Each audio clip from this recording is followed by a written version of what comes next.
Many think you need expensive glass to shoot serious portraits or make something that feels cinematic.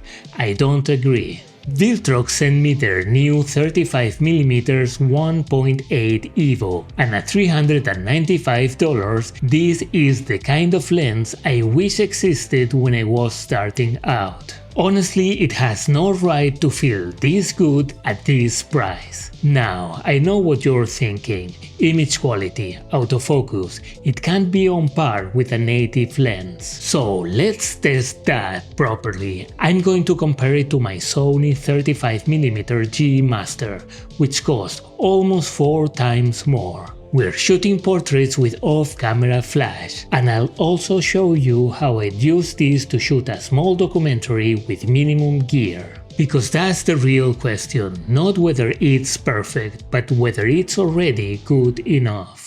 I never shoot zooms. There's something about a prime that forces you to move, to think. And if I could only keep one focal length, it would be a 35. It's the most versatile lens you can own. Environmental portraits, street, travel, group shots, it handles all of it. And for video, it's the only lens I'd hand to someone just getting started. I've made documentary pieces almost entirely on a 35, establishing shots, mediums, close-ups.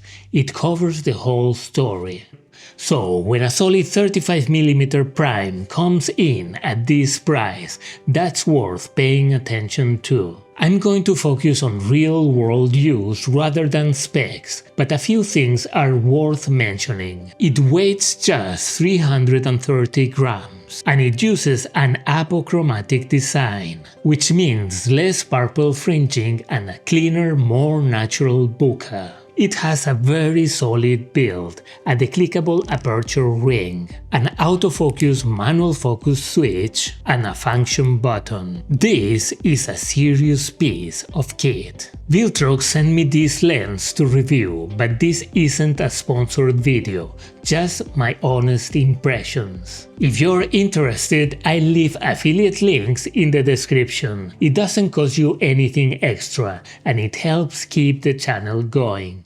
Let's start with portrait work. I'm trying to shoot less and less wide open. It annoys me not to have both eyes in focus. But when you buy a lens, you want to know how it performs at its widest aperture. I used the Godox V1 mid flash that I recently reviewed inside a 35-inch or 90cm softbox, and took a portrait of my beautiful and very pregnant girlfriend and 2 of the video lights I'm currently reviewing for the channel. This is the result at 1.8. And this is how it looks with the Sony G Master, also at 1.8. Side by side, the image quality is very similar. That says a lot about the Viltrox, though there is a slight shift in temperature and tint. The Viltrox runs warmer, while the G Master delivers more neutral colors. The Viltrox is plenty sharp. If I zoom in, I'd even say that it's sharper than the G Master, but I don't want to make that big claim. So go watch a brick wall review if you want to be sure about how sharp it is. Now let's check the difference with this white boy. The Viltrox offers a warmer image, while the G Master probably offers a more accurate representation of colors, but both would need to be adjusted to get a more pleasing image. By the way, I bought these cameras out of nostalgia for the 80s. But this one is the actual camera my father used to capture my childhood. And the color shift is even more noticeable in this picture. In any case, with a couple of quick tweaks to temperature and tint, you can achieve fantastic results with this lens.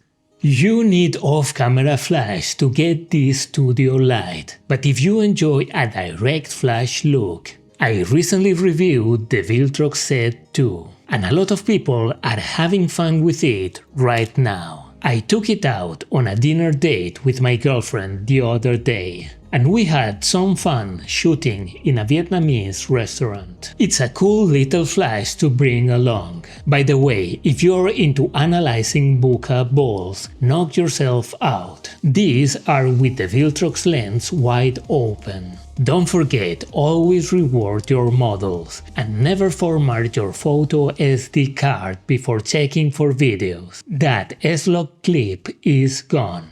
And if you want your videos to feel like film, you can start by following the 180-degree rule. Set your shutter speed to double your frame rate so motion looks natural. If you're shooting at 24 or 25 frames per second, that means keeping your shutter speed at 150. Now, if you want to do that outdoors, you'll need an ND filter. This lens takes a 55mm ND, and I don't have one to show you, so we're staying indoors and working with artificial light. I'm going to pretend I'm shooting a small documentary about myself. I'm a bit rusty, and I want to get some practice before I go out and start filming real people. Everything was recorded at 2.8, which is how I normally record my videos. We start with an establishing shot. They look really similar. Here it's quite obvious that the Sony is tighter in framing than most 35s. In the medium shot, the Viltrox shows a darker background. In all other shots, including the interview you'll see in a minute, the background exposure is identical. Then we move to the close-up, where again you can notice the warmer tones of the Viltrox and the tighter crop of the G Master.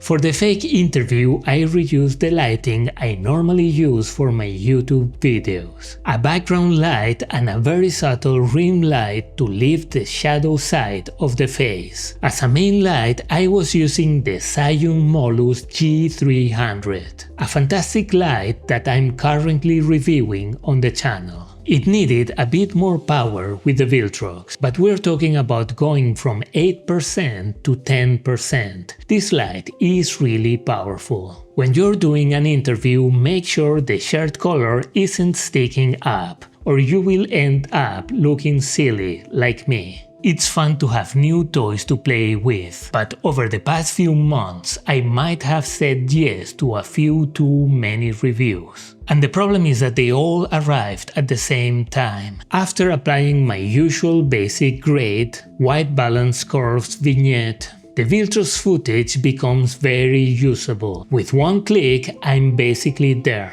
There's a lot to get through before the baby arrives. I don't take these lightly, these are great products and I want to do them justice. So, after using it, here's my conclusion. I'm surprised by the quality of this lens. As we've seen, it's more than sharp enough. Autofocus has been responsive in both photo and video. No issues at all. It behaves very close to a native lens. And maybe more importantly, it doesn't feel cheap. This is not one of those plasticky third-party lenses I bought when I was starting out. It feels like a proper piece of kit. 1.8 is also fast enough. Now, I'm not going to lie to you, I still prefer the colors I get out of my 35mm G Master. But we are comparing a lens under $400 to one that costs around $1,500.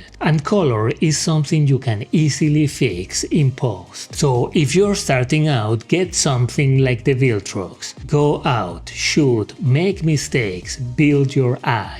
Because that's what will eventually justify upgrading to a premium lens. The Viltrox is available for Sony full frame and Nikon Z mount. In the description you'll find links to everything I mentioned. Subscribe if you're into off-camera flash photography. And watch this video if you want to see the Viltrox Z2 flash in action. It pairs really well with the 35mm we just reviewed.